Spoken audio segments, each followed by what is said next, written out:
idam lai diet lak ma lo zong vega kai tuai mal so se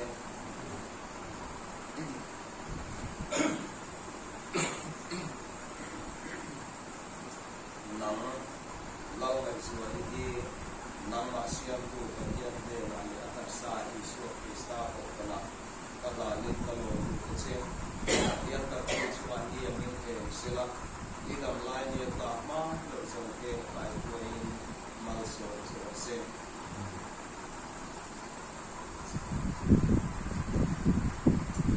nang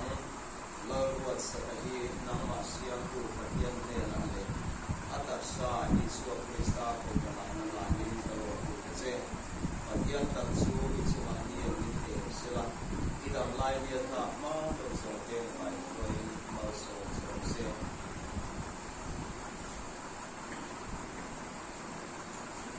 nang lau tiang tinggi nang masia tu katian de nale atak sa isu krista ko na kala ni kalo che katian tak chu isu ang iya ni sela idam lai ni ta ma ko som de ma tuai mal so se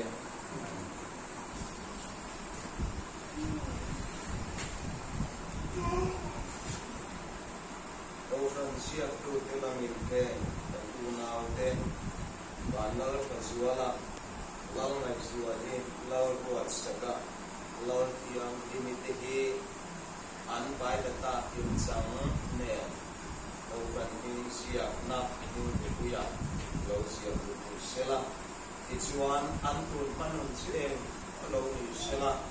sanina Yesus Kristus taksa, aku senang ando macamnin ando buat siap tu mereka mungkin gila. Jadi tuan anpa